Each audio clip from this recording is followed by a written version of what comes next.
Assalamualaikum warahmatullahi wabarakatuh. Waalaikumsalam warahmatullahi wabarakatuh. Oke, sebelumnya saya ucapkan terima kasih kepada Bapak Ibu semua yang bersudi hadir di sini di ruangan yang berbahagia ini.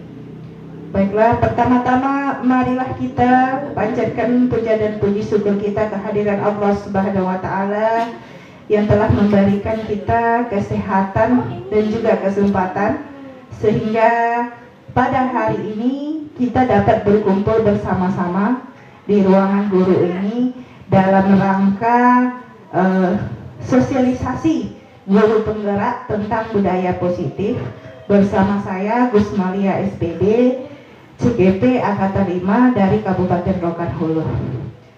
Selanjutnya selawat beriringkan salam kita hadiahkan kepada junjungan alam yakni Nabi Muhammad SAW dengan ucapan Allahumma sholli ala sayyidina Muhammad wa ala ali sayyidina Muhammad. Semoga dengan sering-seringnya kita berselawat kepada beliau, kita akan mendapatkan syafaatnya di yaumil mahsyar nanti. Amin amin ya rabbal alamin. Baiklah, pada kesempatan ini izinkan saya calon guru penggerak dari Kabupaten Rokan Hulu, khususnya dari SMA Negeri Kunto Darussalam ini, untuk menyampaikan sedikit ilmu saya yang telah saya dapatkan dari pelatihan guru penggerak. Walaupun saya tahu, walaupun tanpa sosialisasi yang saya lakukan ini, saya yakin dan percaya bahwasanya Bapak Ibu guru yang ada di ruangan ini, khususnya Bapak Ibu guru yang ada di SMA Negeri 1 Kunto Darussalam ini adalah orang-orang yang sudah hebat, ya. Tanpa saya adakan sosialisasi pun, Bapak Ibu semuanya sudah bisa dikatakan menjadi guru penggerak, sudah bergerak menurut tugasnya masing-masing. Namun pada kali ini izinkanlah saya berbagi sedikit ilmu yang telah saya dapatkan. Mudah-mudahan ilmu ini nanti bermanfaat untuk kita semua dan bisa kita terapkan di kehidupan kita, khususnya di sekolah yang kita cintai ini. Baik, kita berbicara tentang budaya positif ya Bapak Ibu ya. Jadi sini saya mensosialisasikan budaya positif. Pada dasarnya begini, budaya positif ini arahnya bagaimana cara kita bisa membuat sebuah program ataupun kegiatan atau katakanlah kesepakatan kelas, ya, sehingga bisa menarik minat dan bakat anak-anak kita untuk ikut dalam kegiatan tersebut dari hatinya sendiri tanpa ada motivasi-motivasi lain. Nah, itulah arah dari budaya positif ini, ya. Menciptakan atau membuat sebuah kegiatan atau program terstruktur, ya, untuk menarik anak-anak kita itu ikut dari hatinya, tapi tidak ada motivasi-motivasi lain di sana, ya. Memang dari hatinya itu ingin ikut serta dalam kegiatan tersebut, ya. Namun sebelum masuk ke sana, kita lihat dulu yang pertama itu ada ada perubahan paradigma, ya. Next step. Jadi perubahan paradigmanya begini. Untuk membangun budaya yang positif, sekolah perlu menyediakan lingkungan yang positif, aman dan nyaman agar murid-murid mampu berpikir, bertindak dan mencipta dengan merdeka, mandiri dan bertanggung jawab. Salah satu strategi yang perlu ditinjau ulang adalah bentuk disiplin yang dijalankan selama ini di sekolah-sekolah kita. Pembahasan disiplin kali ini akan meninjau teori yang dikemukakan oleh Dian Gosset. Sebelum kita gali lebih lanjut tentang teori disiplin restitusi dari Dian Gosset, mari menyamakan model berpikir kita tentang disiplin itu sendiri. Lazimnya disiplin dikaitkan dengan kontrol, dalam hal ini kontrol guru dalam menghadapi murid, ya. Di sini kita juga akan belajar tentang disiplin, bagaimana cara kita penerapan disiplin itu sendiri, ya, sesuai dengan teori Dean Goosen, yaitu tentang disiplin restitusi. Namun kita menyamakan dulu berpikir kita tentang disiplin itu, karena begini, menurut Dr. William Glasser dalam kontrol teori, untuk meluruskan beberapa miskonsepsi tentang kontrol. Jadi ada teori kontrol namanya, Bapak Ibu. Nah, dalam teori kontrol ini ada beberapa yang harus kita luruskan karena ada beberapa yang miskonsepsi di sana. Yang pertama, ilusi guru mengontrol murid. Jadi pada dasarnya kita manusia ini tidak bisa mengontrol siapapun. Kita guru ini juga tidak bisa mengontrol murid kita. Kita tidak bisa memaksakan murid kita itu sesuai dengan apa yang kita inginkan. Ya, kita kan selama ini pengennya anak-anak itu belajar sesuai dengan apa yang kita mau, kan gitu ya. Kalau seandainya belajar harus sesuai dengan apa yang dicatat, kan gitu ya. Nah, itu ilusi kita, ilusi guru mengontrol murid. Kemudian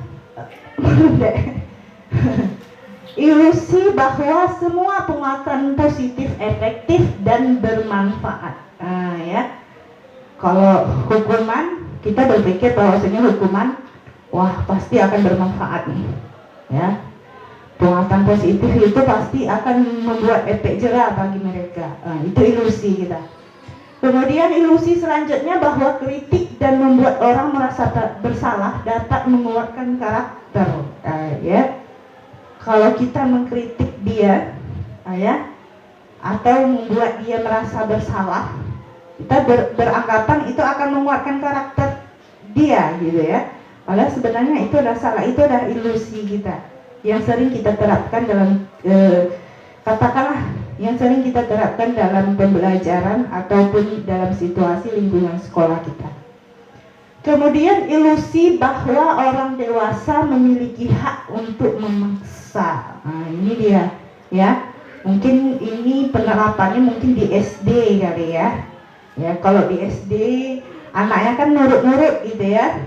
Nah, jadi sama gurunya, ayo ke sini, nurut. Ayo ke sana, nurut. Jadi pola pikir kita berpikir bahwasanya kita sebagai orang dewasa itu punya hak untuk memaksa dia. Oh, kamu nggak boleh, pokoknya nggak boleh. Kalau nggak bisa, ya, akhirnya seperti itu. Dan ini juga tidak di SD sebenarnya, ya. Di SMP pun juga sering kita temui seperti itu. Di SMA pun kita juga sering seperti itu, ya. Misal anak berbuat salah, oh nggak bisa, pokoknya nggak bisa, kamu harus seperti ini, kamu harus seperti itu. Kalau ibu bilang nggak bisa, ya berarti nggak bisa. Nah, kan begitu ya. Ini cukup menarik ya Bapak Ibu ya. Lanjut. Oh, ini ada yang salah itu deh, di sebelah itu bisa diketik stimulus ini. Ya itu. Kontrol, teori kontrol. Teori kontrol. Tukar dengan stimulus respon yang di samping sebelah kanan itu. Ya.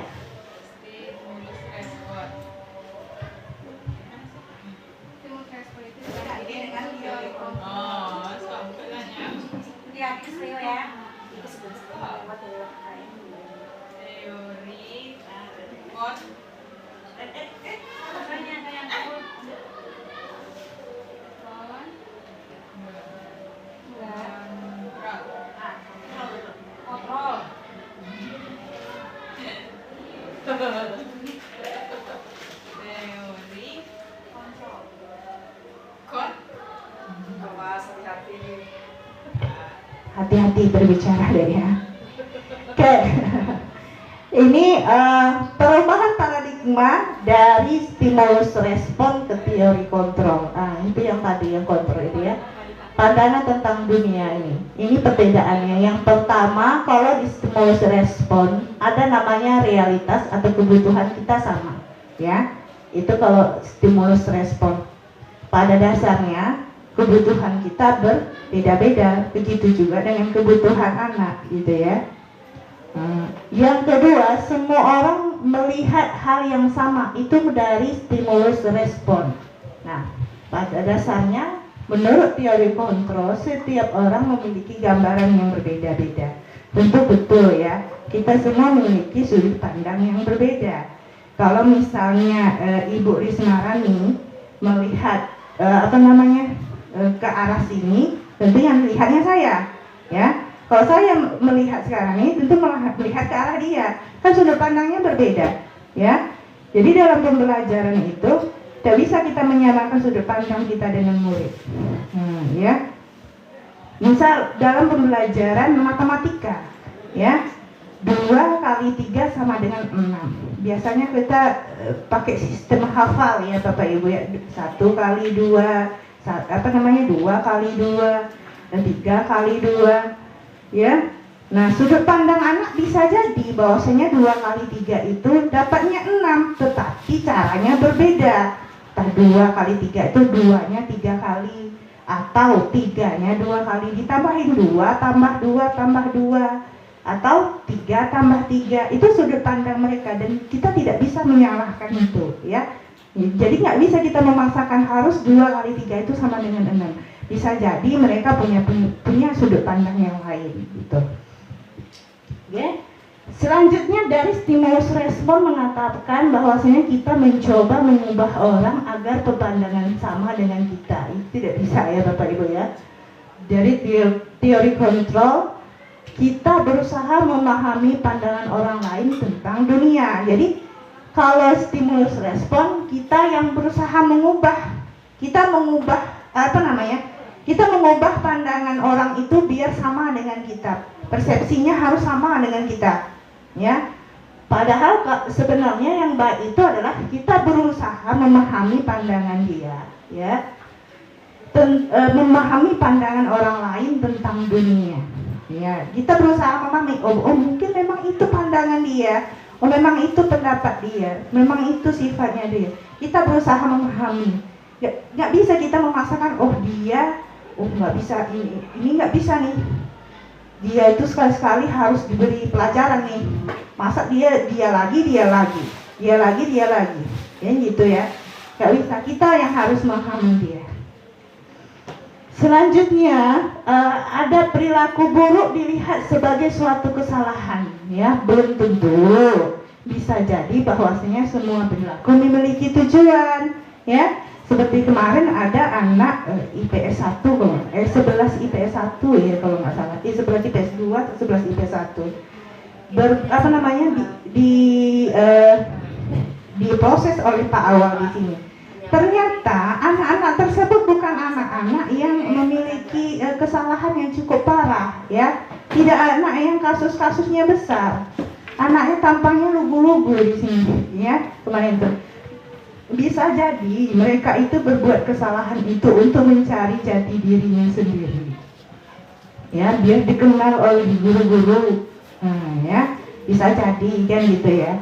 Jadi kita tidak bisa membuat sebuah kesalahan itu adalah suatu perilaku yang buruk. Ya, dalam agama kita aja begini, kalau ada orang yang berbuat salah, jangan dihujat, tidak boleh dihujat, ya. Tapi yang kita lakukan apa dalam agama kita? Dalam agama saya maksudnya, dalam agama saya Islam, jika ada orang yang berbuat salah, itu didekati, ya, didekati supaya apa? Supaya ada rasa kenyamanan bagi dia dan dia berusaha untuk memperbaiki kesalahannya. Nah, itu kalau dalam agama saya, ya, kalau diajarkan dalam agama saya. Kecuali Bapak Ferdi Sambo kayaknya, ya. Kesitu pula.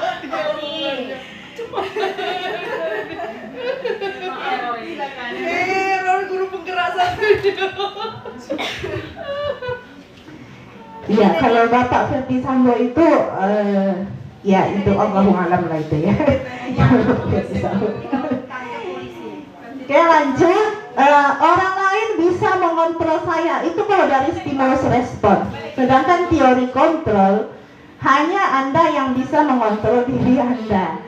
Saya tidak bisa mengontrol orang lain tidak bisa mengontrol diri saya. Sayalah yang mengontrol diri saya sendiri. Nah, itu dia. Kemudian, saya bisa mengontrol orang lain. Kalau dari teori kontrol, Anda tidak bisa mengontrol orang lain. Ya. Kak Dan, nanti pindahkan. Anda tidak bisa mengontrol orang lain. Nah, ini dia. Pemaksaan ada pada saat bujukan gagal.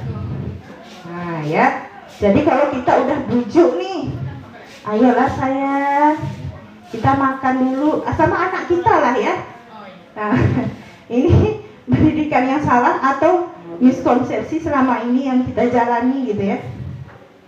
Pada saat bujukan sudah gagal nih, kita udah bujuk anak nih, ayo nak masuk nak, belajar nak. Gagal, nggak mau dia. Akhirnya kita berpemasak, masuk kamu nggak? Kalau nggak masuk, awas kemana nanti? Nah, kalau nggak masuk, tengoklah nanti. Nah, itu miskonsepsi ya. Yang sebenarnya yang terjadi yang bagusnya adalah kolaborasi dan konsensus menciptakan pilihan-pilihan baru ya. Ada kolaborasi dan konsensus namanya. Itu yang lebih baik. Kemudian ada model berpikir menang kalah. Itu dari stimulus respon. Ada yang menang, ada yang kalah. Berarti ada kompetisi dalam pembelajaran kita. Sebaiknya model berpikirnya adalah menang-menang. Semua anak itu menang, ya. Semua anak itu punya keunikannya masing-masing. Semua dia punya cara berpikirnya masing-masing, maka berhak untuk menang. Nah, itu dia. Kalau dari perubahan paradigma ini. Oke. Kita lanjut ke konsep disiplin positif dan motivasi. Ya, kita lihat apa konsep disiplin itu. Dan Gosen dalam bukunya Restructuring School Disiplin tahun 2001 menyatakan bahwa arti dari kata disiplin berasal dari bahasa Latin disiplina, yang berarti belajar. Kata disiplin juga berasal dari akar kata yang sama dengan disciple atau murid pengikut. Untuk menjadi seorang murid atau pengikut, seseorang harus paham betul alasan mengapa mereka mengikuti suatu aliran atau ajaran tertentu, sehingga motivasi yang terbangun adalah motivasi intrinsik, bukan ekstrinsik. Jadi yang saya pahami di sini adalah disiplin itu berasal dari kata belajar, ya. Kemudian juga bisa berarti murid pengikut, ya. Artinya ketika murid itu berada pada suatu instansi tertentu, katakanlah sekolah, mereka itu sanggup menerima atau punya alasan kenapa berada di sana, atau sanggup menerima konsekuensi yang ada di sana di instansi tersebut, ya. Sehingga motivasi yang terbangun adalah motivasi intrinsik, bukan ekstrinsik. Intrinsik itu berada dari dalam, timbul dari dalam dirinya sendiri, bukan ada motivasi lain, entah motivasi ngikut teman, saya ikut apalah kegiatan Jumat pagi karena ada yang saya sukai, katanya gitu. Nggak nampak tulisannya? Nampak.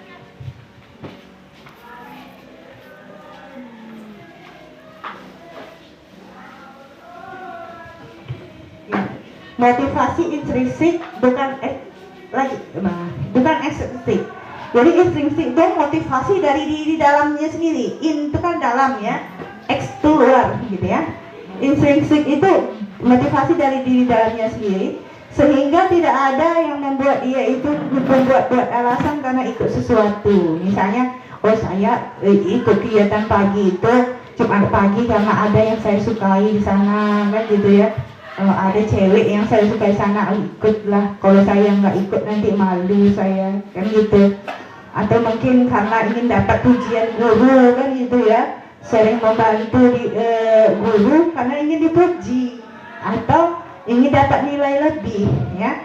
Tapi motivasinya itu motivasi intrinsik dari dalam dirinya sendiri. Dia itu benar-benar ikhlas melakukan sesuatu itu karena dia pengen memang dari hatinya sendiri. Gitu. Lanjut. Nah, tujuan dari disiplin positif ini adalah menanamkan motivasi yang ketiga tadi. Di bawahnya lagi, Bu. Coba bawah lagi. Ini dulu ya, kebalik ya. Jadi motivasi intrinsik dan ekstrinsik tadi ada 3 perilaku motivasi perilaku manusia, ya. Dian Goosen dalam bukunya Restructuring School Discipline menyatakan ada 3 alasan motivasi perilaku manusia. Yang pertama, untuk menghindari ketidaknyamanan atau hukuman. Ini yang sering dilakukan oleh anak-anak kita sekarang ini, ya. Sebagian melakukan sesuatu itu untuk menghindari ketidaknyamanan atau hukuman, ya. Misal dia datang tepat waktu karena takut dijaring oleh piket, kan gitu ya. Dia ikut upacara karena dicatat kalau seandainya 3 kali nggak ikut upacara orang tuanya dipanggil, misalnya begitu. Nah, anak-anak ini dia ikut karena takut ada hukuman, gitu ya. Yang kedua, untuk mendapatkan imbalan atau penghargaan dari orang lain. Itu yang saya bilang tadi. Misalnya dia mau menolong orang, supaya apa? Supaya mau dapat penghargaan, ya, mau dipuji oleh orang lain, kan gitu ya, atau dapat imbalan dia dari orang lain, gitu. Yang ketiga, untuk menjadi orang yang mereka inginkan dan menghargai diri sendiri dengan nilai-nilai yang mereka percaya, ya. Ini yang motivasi yang ketiga. Ini yang lebih bagus, ya. Mereka bermotivasi memang untuk menghargai diri sendiri dengan nilai-nilai yang mereka percaya.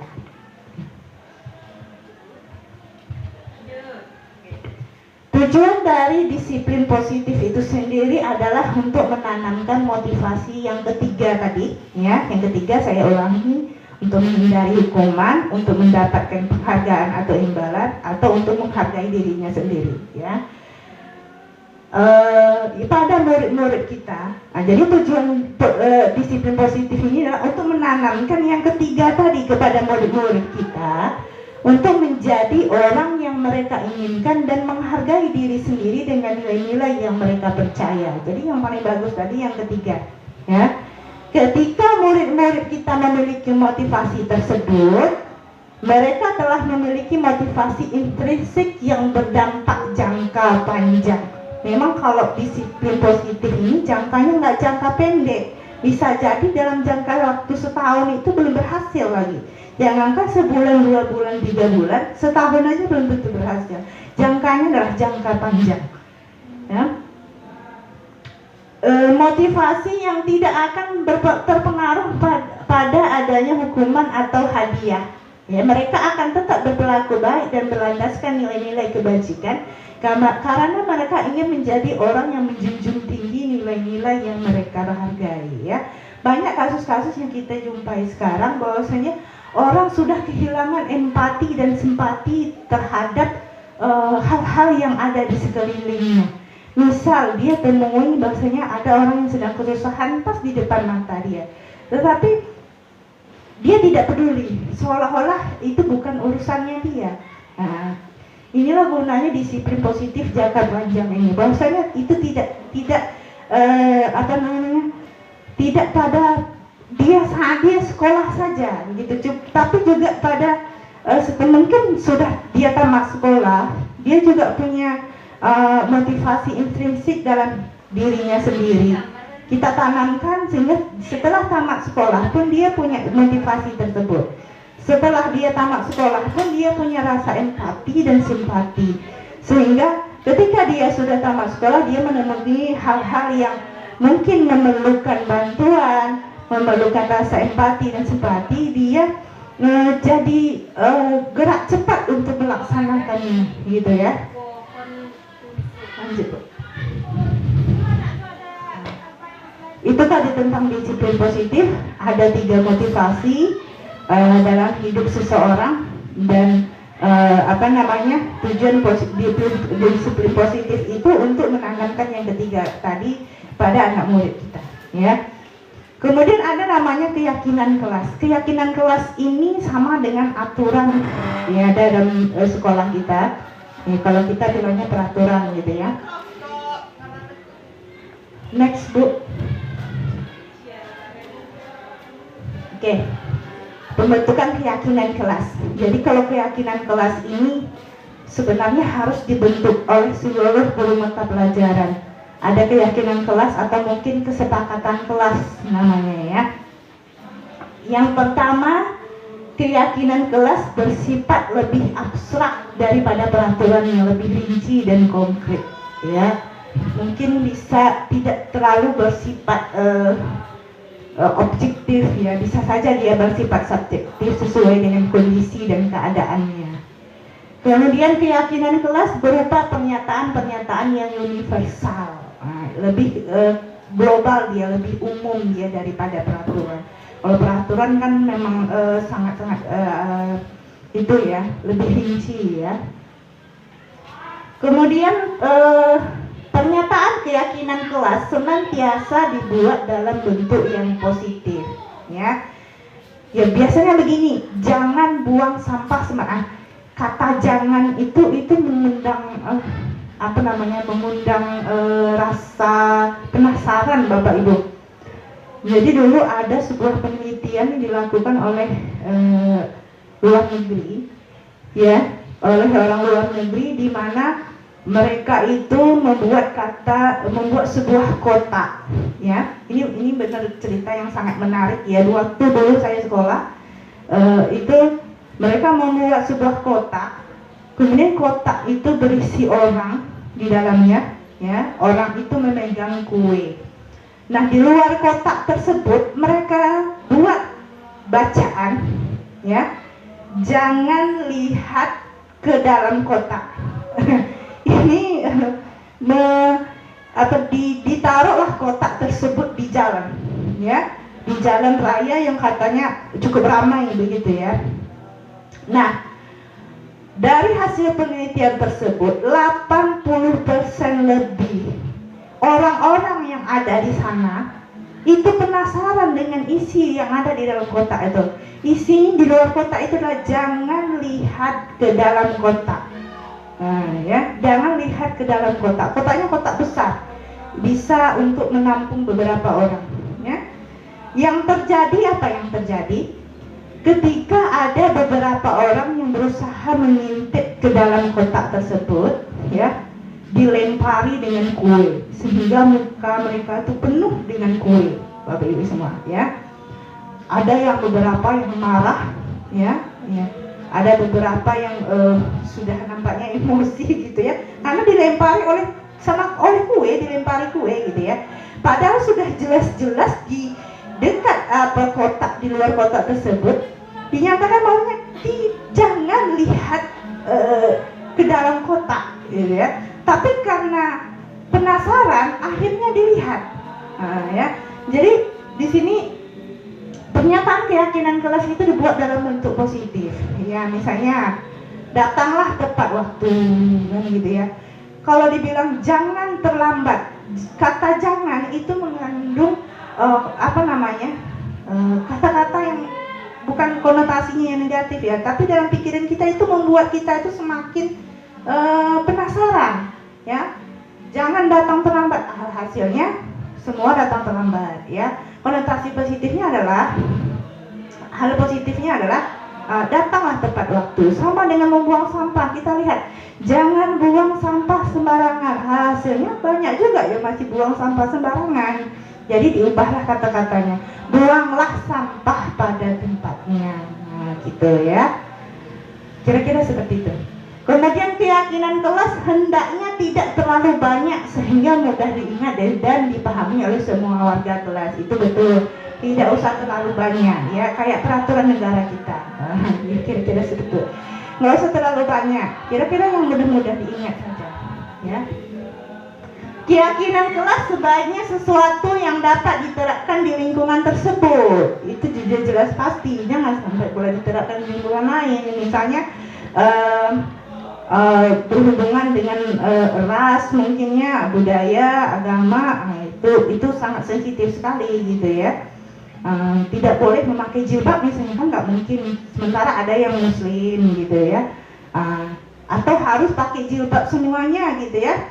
Sementara ada yang muslim. Jadi kita lihat situasi dan kondisinya sesuai dengan lingkungan kita.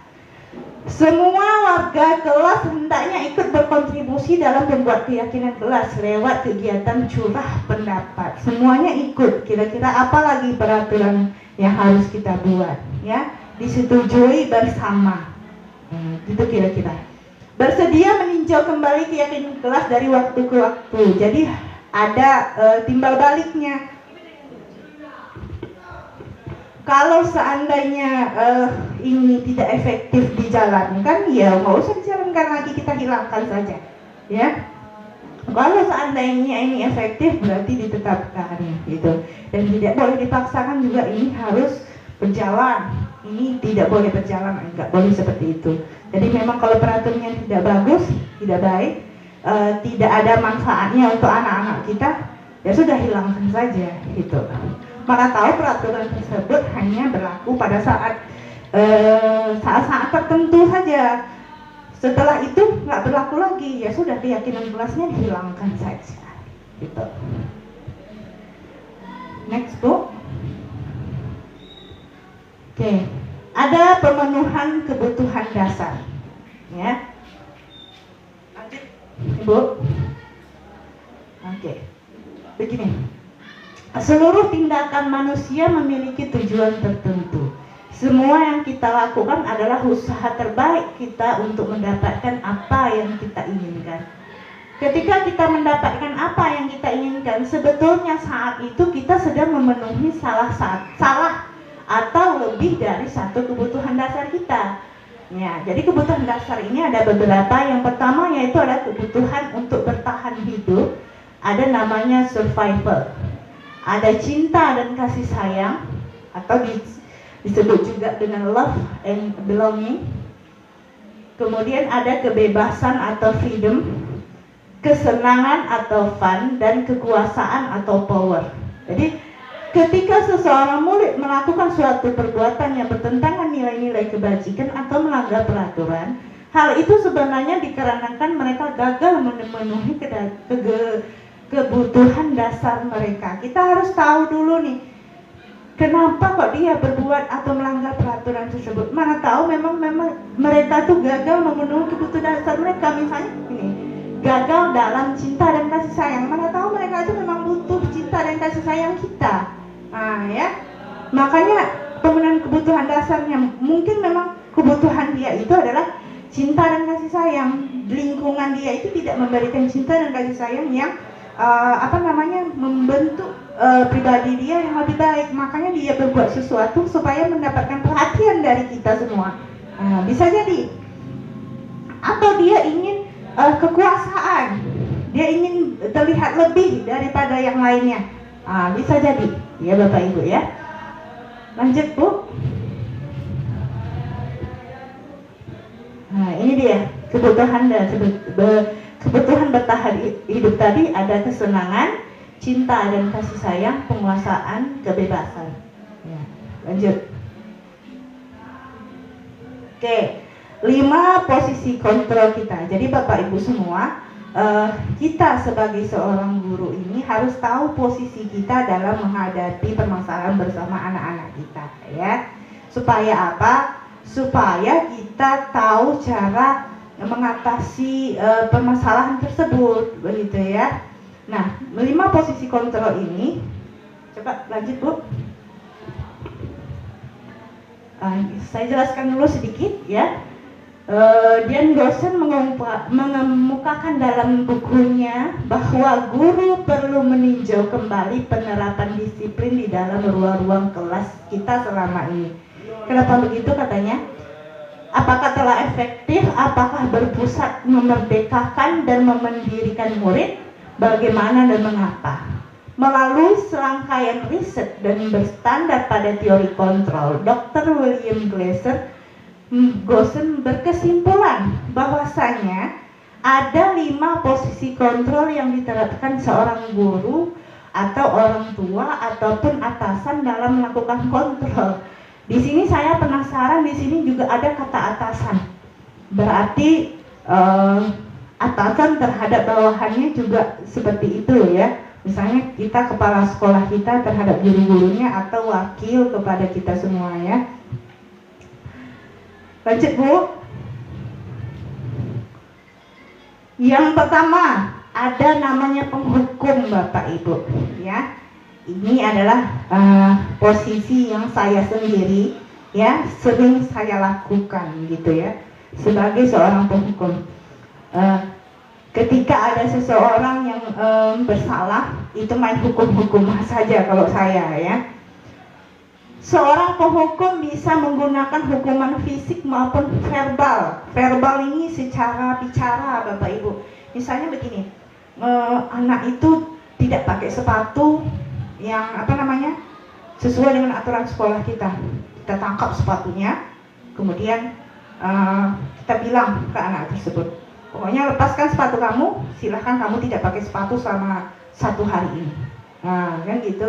Nah, kata-kata kita yang membuat dia itu katakanlah hatinya tersentuh, itu juga termasuk hukuman namanya hukuman verbal ya. Jadi ada hukuman fisik dan ada hukuman verbal, hukuman secara verbal. Orang-orang yang menjalankan posisi penghukum senantiasa mengatakan bahwa sekolah memerlukan sistem atau alat yang dapat lebih menekan murid-murid lebih dalam lagi. Nah, di sini menekan murid-murid. Guru-guru yang menerapkan posisi penghukum akan berkata seperti ini ya, patuhi atau aturan saya atau awas. Nah, gitu.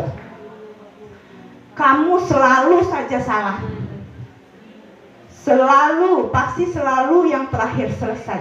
Nah ya, guru seperti ini senantiasa percaya hanya ada satu cara agar pembelajaran bisa berhasil, yaitu cara dia.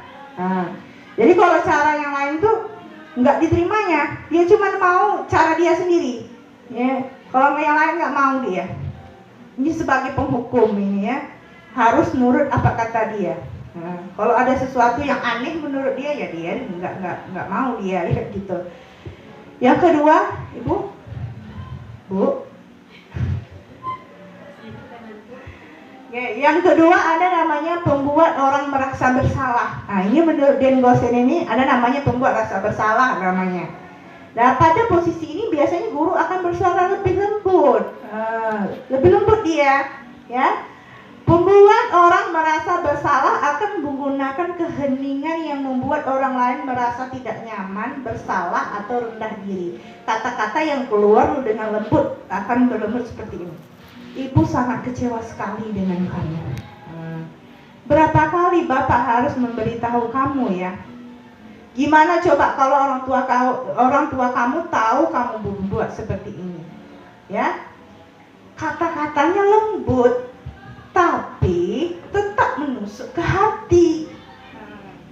Ini nih kalau pembuat merasa bersalah, gimana caranya kita tuh pembuat rasa bersalah ini memang membuat orang itu merasa bersalah. Begitu ya Bapak Ibu ya. Nah, posisi ini murid akan memiliki penilaian yang buruk tentang diri mereka. Murid merasa tidak berharga dan telah mengecewakan orang-orang yang disayanginya. Ya, seperti yang kata-katanya tadi. Gimana lah kalau orang tua kamu tahu tentang hal ini? Apa nggak kecewa mereka coba? Nah, gitu ya. Lanjut ada posisi teman. Nah, ini dia posisi teman ini biasanya kita jumpai pada sekolah pada pendidikan usia mungkin bisa jadi SMP atau SMA gitu ya. Terutama kita pada SMA ini, karena anak-anak itu akan merasa lebih dekat dengan kita. Nah, guru pada posisi ini tidak akan menyakiti murid, ya, namun akan tetap berupaya mengontrol murid, selalu persuasif. Posisi teman pada guru bisa negatif maupun positif. Positif di sini berupa hubungan baik yang terjalin antara guru dan murid, ya. Guru di posisi teman menggunakan hubungan baik dengan humor untuk mempengaruhi murid. Ya, mereka akan berkata seperti ini, Bapak Ibu, ayo bantulah demi Bapak ya. Ayo ingat nggak bantuan Bapak selama ini? Nah, gitu. atau ya sudah kali ini nggak apa-apa, nanti ibu bantu bereskan. Ya layaknya kita seperti teman lah ya, seperti konco arek kan gitu ya. Kalau ada anak murid kita berbuat salah, gimana cara kita ke teman kita? Ya udah lah, nggak apa-apa lah, tapi besok jangan diulangi lagi ya. Mereka memang apa namanya? Memang merasa nyaman dengan kita, gitu. Positifnya ada, seperti yang tadi saya katakan, maksudnya positifnya ada hubungan baik yang terjalin antara guru dan murid. Namun tetap ada negatifnya. Apa itu? Hal negatif dari posisi teman adalah bila suatu saat guru tersebut tidak membantu murid, maka mereka akan kecewa. Jadi kalau pada posisi ini mereka akan tergantung kepada kita. Kalau kita memposisikan diri kita sebagai teman kepada dia, maka selamanya dia akan bergantung kepada kita. Ya, kalau seandainya kita tidak membantu, dia akan langsung merasa kecewa dengan berkata seperti ini. Saya pikir bapak ibu ini teman saya. Itu ya. Murid merasa dikecewakan dan tidak mau lagi berusaha. Hal lain yang mungkin timbul adalah murid hanya akan bertindak untuk guru tertentu dan tidak untuk guru lainnya. Murid akan bergantung pada guru tersebut. Bergantung, ya. Jadi guru tersebut bisa jadi sukanya sama misalnya guru A. Guru A ini yang belain dia.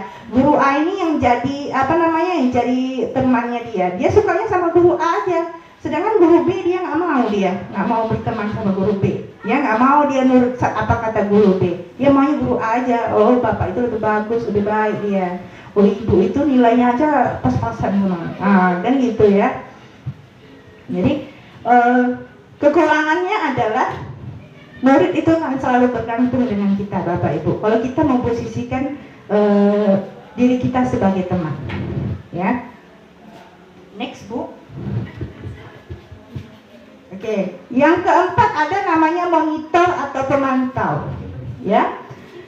Memonitor berarti mengawasi atau pengawas berarti ini ya. Pada saat kita mengawasi, kita bertanggung jawab atas perilaku orang-orang yang kita awasi. Posisi pemantau berdasarkan pada peraturan-peraturan dan konsekuensi. Dengan menggunakan sanksi konsekuensi, kita dapat memisahkan hubungan pribadi kita dengan murid. Sebagai seseorang menjalankan posisi memantau, pertanyaan yang diajukan seorang pemantau biasanya seperti ini. Peraturannya apa? Biasanya pemantau ini kadang bertindak tegas, kadang tidak sesuai dengan peraturannya. Jadi dia tidak mau tahu dia bapak ibu. Kalau peraturannya pakai harus pakai jilbab sesuai sekolah, harus apapun yang terjadi. Mau jilbabnya itu sudah dicuri orang sekalipun, ya dia tidak menerima alasan tersebut karena aturannya sudah jelas, pakai jilbab sesuai dengan aturan sekolah. Ya tidak mau mendengar alasan apapun dari dari murid tersebut. Ya kalau murid tersebut harus pakai sepatu hitam, kemudian dia pakai sepatu yang harus pakai sepatu hitam, dia tidak mau menerima alasan lain. Gitu dia ya.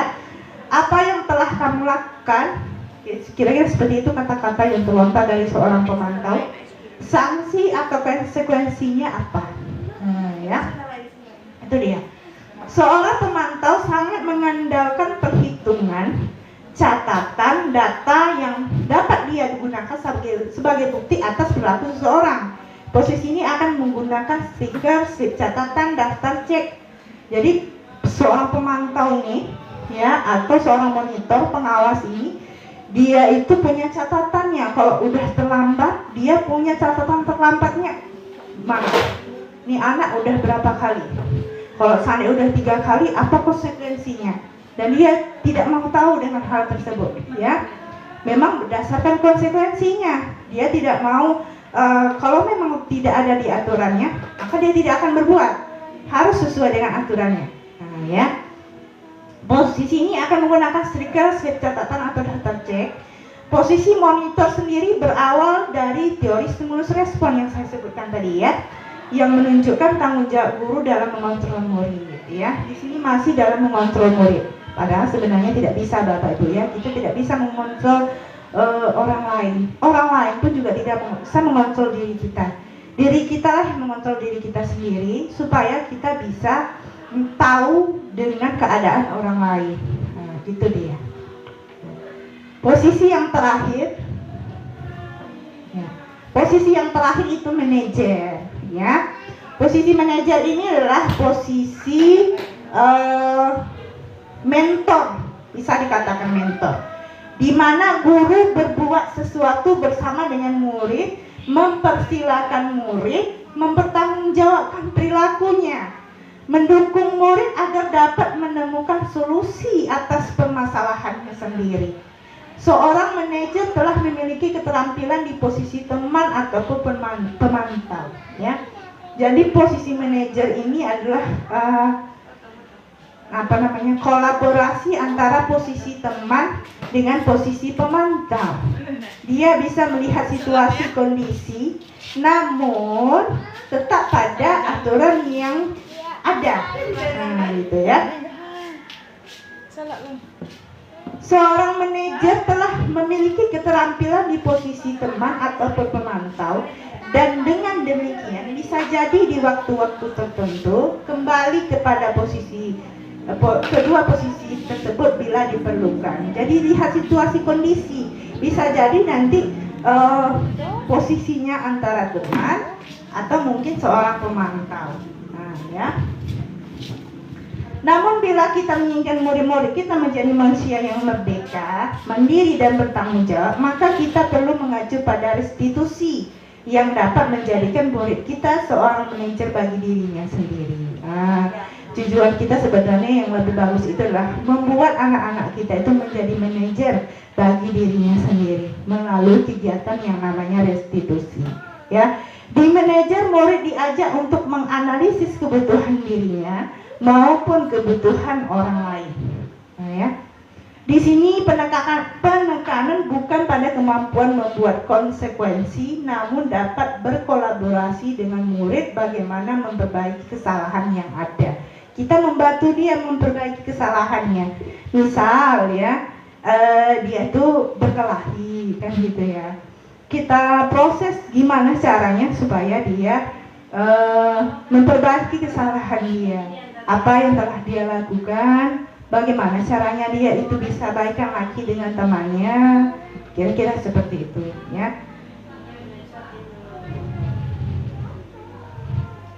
Oke, lanjut kita ke segitiga restitusi. Apa tuh ya? Nah, sebelumnya kita harus tahu dulu apa nih restitusi. Restitusi itu adalah proses menciptakan kondisi bagi murid untuk memperbaiki kesalahan mereka sehingga mereka bisa kembali pada kelompok mereka dengan karakter yang lebih kuat. Ini yang dikemukakan oleh Gosen tahun 2004, ya. Oke. Nah, adapun segitiga restitusi ini, ya, yang pertama ada namanya menstabilkan identitas, ya, atau stabilize the identity, ya. Bagian dasar dari segitiga bertujuan untuk mengubah identitas anak dari orang yang gagal karena melakukan kesalahan menjadi orang yang sukses. Anak yang sedang mencari perhatian adalah anak yang sedang mengalami kegagalan. Dia mencoba untuk memenuhi kebutuhan dasarnya, namun ada benturan. Kalau kita mengkritik dia, maka kita akan tetap membuat dia dalam posisi gagal. Kalau kita ingin ia menjadi proaktif, lanjut Bu, maka kita harus meyakinkan si anak dengan cara kalimat di bawah ini. Jadi kalau dia itu berbuat kesalahan, kita usahakan beri hal-hal positif dulu Bapak Ibu. Jangan dikritik habis-habisan dia. Sebenarnya itu yang saya bilang tadi. Ketika dia itu sudah melanggar peraturan, dia itu sedang gagal memenuhi kebutuhan dasar mereka. Bisa aja dia itu cari perhatian karena kurang kasih sayang, kan gitu. Atau dia itu tidak bahagia, kan gitu, karena lingkungannya itu tidak bahagia, ya. Nah, dia itu sedang cari perhatian sama kita sebenarnya. Nah, ya. Jadi usahakan sebenarnya, jangan dikritik dia dulu, ya. Cari tahu dia dulu supaya dia mau memperbaiki kesalahannya itu, ya.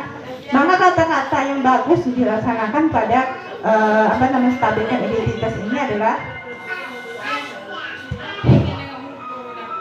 berbuat salah itu tidak apa-apa. Nah, ya, tidak ada manusia yang sempurna. Saya juga pernah melakukan kesalahan seperti itu, atau kita bisa menyelesaikan ini. Bapak Ibu tidak tertarik mencari siapa yang salah, tapi Bapak Ibu ingin mencari solusi dari permasalahan ini. Kamu berhak merasa begitu. Atau apakah kamu sedang menjadi teman yang baik buat dirimu sendiri? Nah ya, jadi kata-kata ini bukan berarti kita itu memfasilitasi bahwasanya dia itu benar, bukan. Nah ya, menghindari kritik tadi Bapak Ibu ya. Dia itu salah, sudah dikritik, dia akan semakin dongkol pada kita.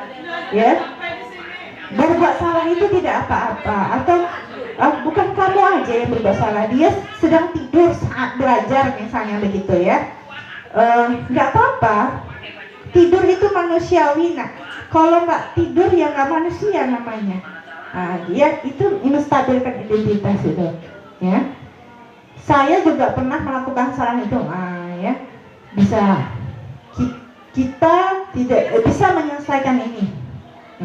Ya, dan sebagainya. Yang kedua ada namanya validasi tindakan yang salah atau validate the misbehavior. Nah, ya. Setiap tindakan yang kita lakukan dengan satu tujuan, yaitu memenuhi kebutuhan dasar. Kalau kita memahami kebutuhan dasar, apa yang mendasari sebuah tindakan, kita akan bisa menemukan cara-cara paling efektif untuk memenuhi kebutuhan tersebut. Lanjut Bu.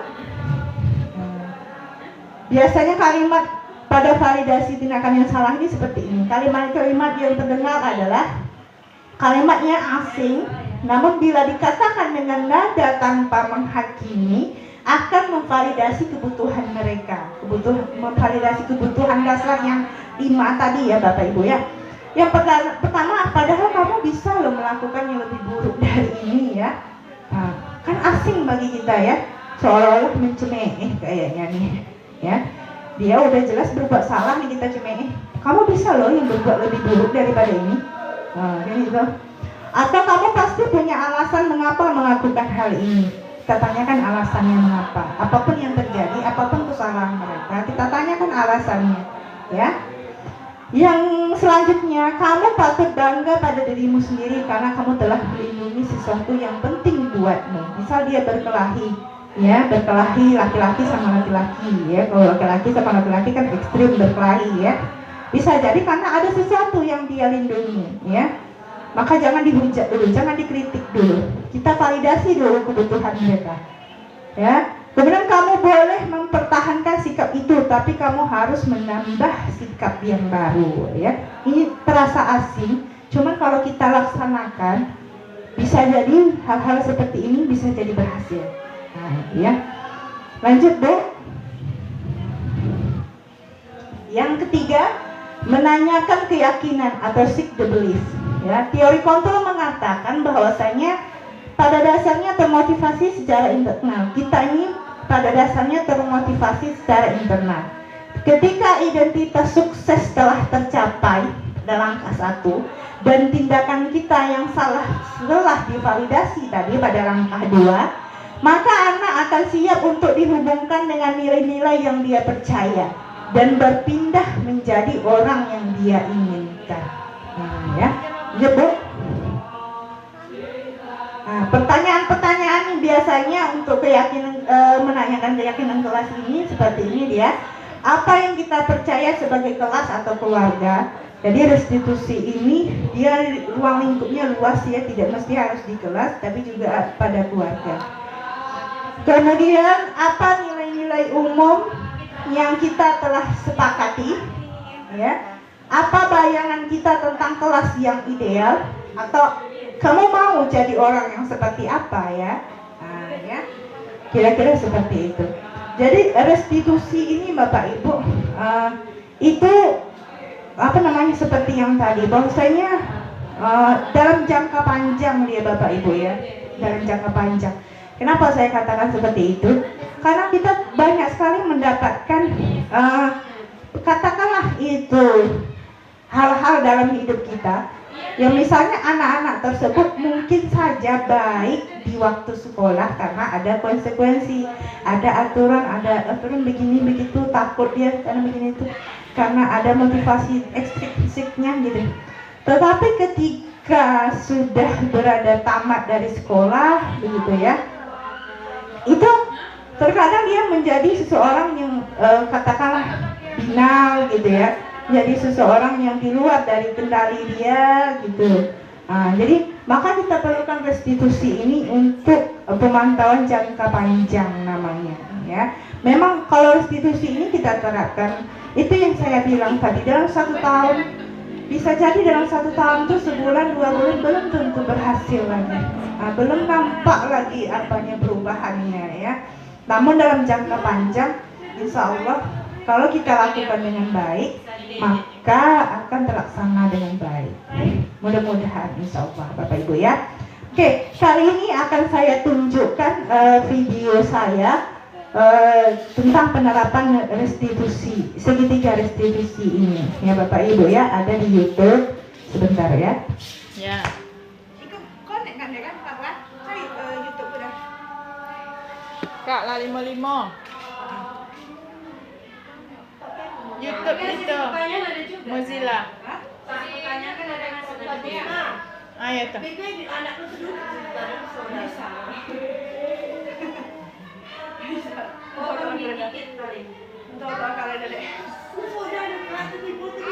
Biarlah panjang kan kalau pengawas menengok. Tidak ambil ke ujung dulu. Ujung kan pantenginya Kak. nanti Inilah dia apa ending. yang konten kan dari segi waktu udah 60 menit lagi kan. Nanti kan dia sama yang kemarin kan sama yang kemarin. Kadek ini bukan apa kalau dipantengin sejam nonton itu. 10 bimbingan 10 aja. Kan pernah bikin neng. Itu teh. Iya Gus Malia. Gus Malia Putri Tunggal nah. Gus Maria. Gus Malia sudah itu Gus Malia.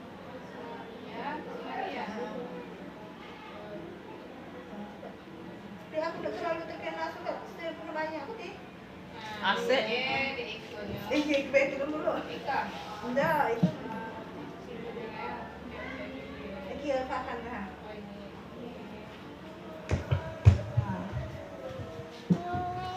Iya anak.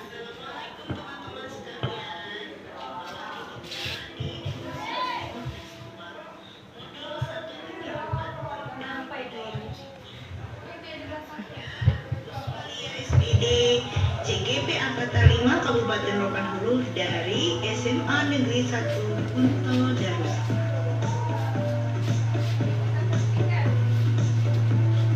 Nah, pada video kali ini kita akan membahas 2 buah kasus yang akan sebelumnya kita harus tahu dulu nih apa saja yang termasuk dalam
kedua yaitu bersama Ananda Farhan Syahtia.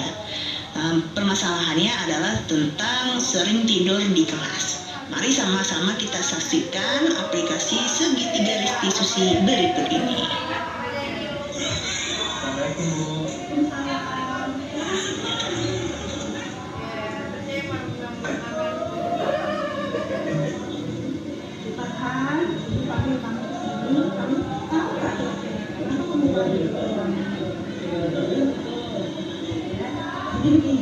Ibu perhatikan kalau setiap mata pelajaran itu kemudian kamu nampaknya sering tertidur, kadang mengantuk, tidak bersemangat. Ibu boleh tahu nggak kenapa kamu bisa mengantuk? Saya mengatur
apakah ada yang bertanya? Tutupnya belum lagi Mas.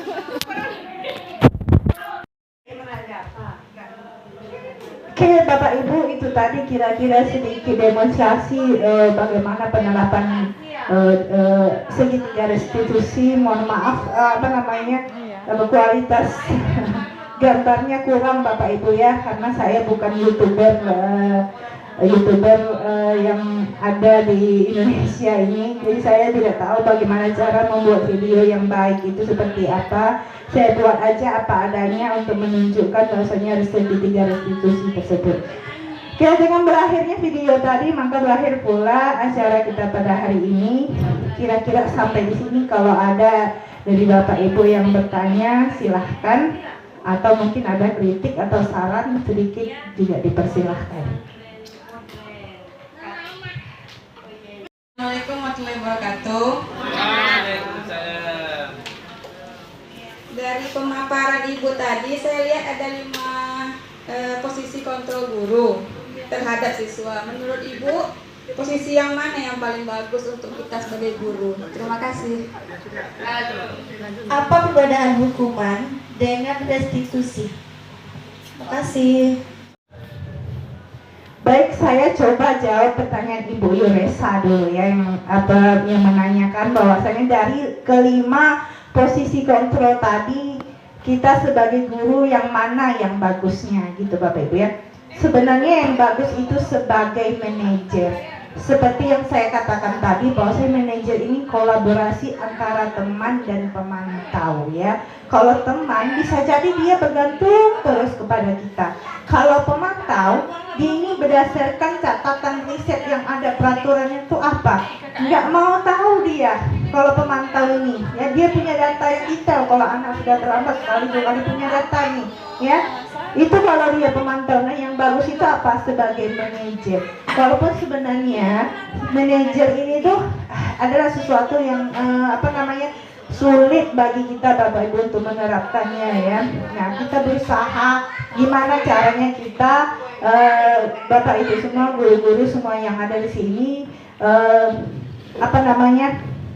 berusaha untuk menjadi gimana caranya supaya kita berada pada posisi manajer tersebut. Walaupun saya sendiri nih sebagai manajer itu rasanya butuh perjuangan yang luar biasa begitu ya sebagai manajer ini ya. Jangankan untuk sebagai manajer, sebagai teman aja masih kurang rasanya. Kita tuh yang sering itu berada pada penghukum dan pembuat rasa bersalah gitu ya. Nah pada kesempatan inilah, karena ada segitiga restitusi ini, kita berusaha gimana caranya supaya kita berada pada posisi manajer tersebut ya.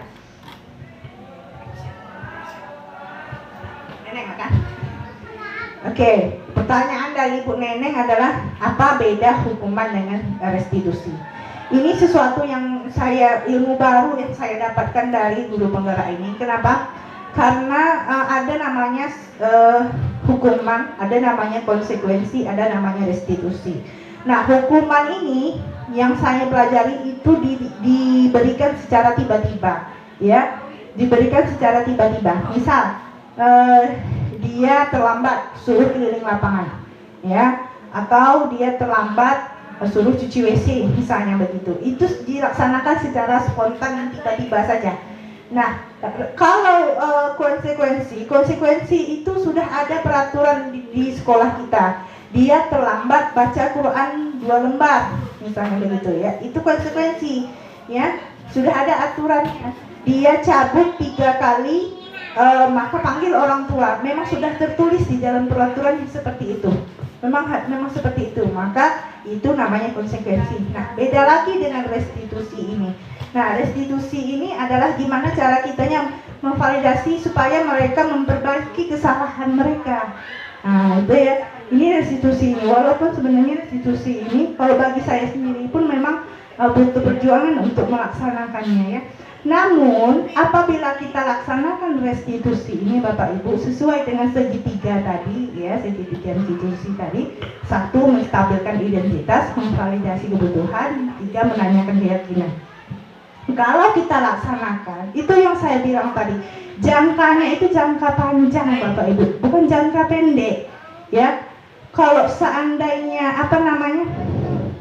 bisa jadi dalam sebulan, 2 bulan, 3 bulan pun belum berjalan, belum ada perubahan. Tapi dalam jangka panjang, karena dalam nyata hidup kita, kalau saya pribadi lah ya, saya melihat banyak anak-anak yang kadang di sekolahnya baik nih, bahkan dia tidak merokok ya.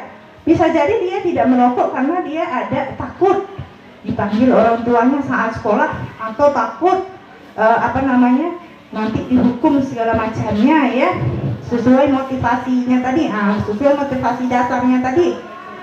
Tetapi setelah tamat sekolah ada yang merokok ya, bukan apa-apa setelah tamat sekolah, bahkan ada yang berbuat kejahatan sampai di penjara. Padahal dulu di sekolahnya dia merupakan anak yang baik, merupakan anak yang berprestasi. Nah itu tadi, karena penerapan restitusinya kurang. Sementara ada beberapa orang anak yang mungkin katakanlah di sekolahnya kurang baik, tapi setelah tamat menjadi anak-anak yang baik ya. Nah mungkin bisa jadi pada sekolah dia tidak dapat memenuhi kebutuhan dasarnya, sementara setelah sekolah dia bisa memenuhi kebutuhan dasarnya. Ya yang 5 tadi ya Bapak Ibu ya. Nah itu jawaban dari saya. Mengingat waktu, kita tutup aja sampai di sini Bapak Ibu ya. Jadi dulu lagi. Demikian pemaparan sosialisasi dari saya. Jika ada kurang dan salah, saya mohon maaf. Sesungguhnya yang saya katakan ini itu lebih pada diri saya sendiri Bapak Ibu. Sayalah yang sebenarnya yang harus disosialisasi itu ya. Sekian dari saya Bapak Ibu semua. Wassalamualaikum warahmatullahi wabarakatuh.